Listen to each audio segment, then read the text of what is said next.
Let's be honest with ourselves.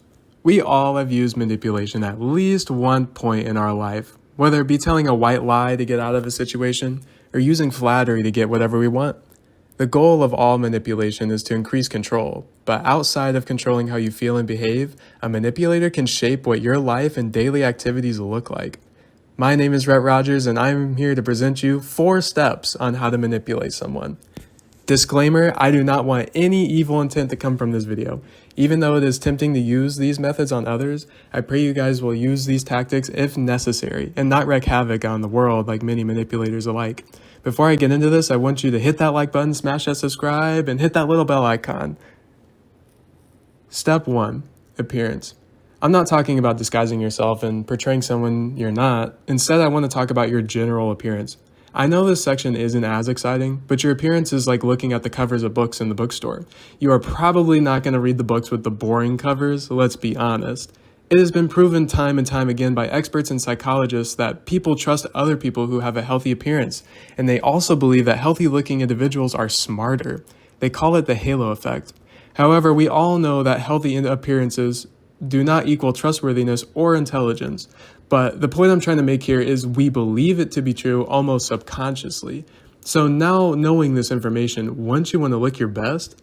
I mean, look at Jeffrey Dahmer. Many women described him as handsome, but how many of them didn't think he was a serial killer? Now listen, I'm not trying to say you should have a 6-pack of abs with a suntan, but I am telling you to groom yourself if you see something that needs to be worked on, because it will improve your abilities to manipulate others. You gotta be dressing fresh out the closet, dripped from head to toe. You already know. The goal with your appearance is to appeal to as many people as humanly possible. Step 2. Have a genuine interest in people. If you're interested in others, which you probably should be if you want to manipulate them, you'll be able to spot their strengths, weaknesses, what makes them angry and lose control over themselves, and what they excel at, so you can maybe profit from it. Are they a mechanic? Cool. You build a strong connection with them so when your car breaks down, they can help you fix it for a cheaper price. Are they good with business? Perfect. They could be your mentor and they could show you how the business works, so I don't have to make the same mistakes they did. If you're not interested in a person, they will sense it and they will not let you connect with them. If they feel like you're trying to befriend them just to receive something they have, they will never let you emotionally or mentally alter them, because once you're aware that something is after you, it's pretty easy to spot right. You're actively looking for it.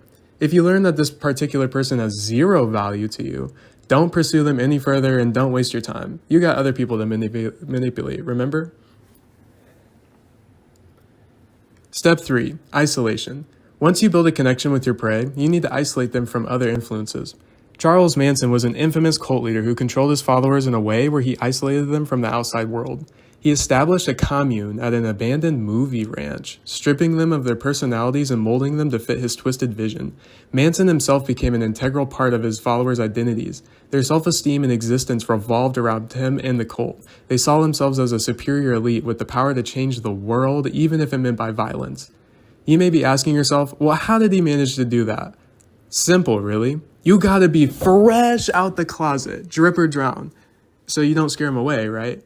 I'm just joking, but I mean, you gotta have a genuine interest in them. You gotta become someone they can trust by spending lots of time with them to the point where you're almost together with them every day. Isolate them by not letting others like their friends sway them in another direction. You should tell them that you don't like their friends and that you wish it were just the 2 of you. Even threaten your friendship with them, if need be. Psychology tells us this is a super effective way to isolate somebody by putting your value at a higher level compared to the few friends you're up against. However, like I said, I am not telling you to do these things. This is strictly for educational purposes only. Lastly, we're going to be talking about feeding them breadcrumbs. We all know who Anakin Skywalker is. I mean, come on, he's one of the main characters of Star Wars. I assume we all know what happens in the movies as the once amazing Jedi Master turns to the dark side and is reborn as Darth Vader.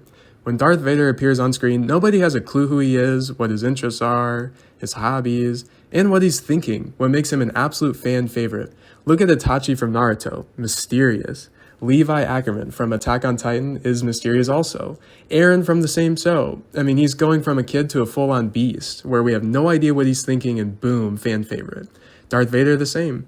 So do you want to be a fan favorite? Absolutely not. But be a real person who is mysterious, because that keeps the chaser chasing you. Feed them crumbs little by little. Day by day, you reveal something new about yourself to your target, so they gain more interest in you. I recently did a study at IPY where I analyzed personality change at the university, where I took a couple of people, made them take on certain activities for a couple months, and analyzed if they had changed in the personality and behavior. Long story short, yes, it is possible to alter personalities, but it takes a long time, constant repetition, and it depends on age. Anyway, off topic here, but did you know I did this? Well, you know now. This crumb of information is given to my subject, and my subject was you. Crazy how it works, right? That crumb of information doesn't have to be something spectacular every day. Just make sure it's something small, and that makes your target interested in you. Once this happens, it becomes really easy to manipulate your target. Well, guys, that was the video. I hope you had a good time, and hit that like button, subscribe, and I'll see you in the next one.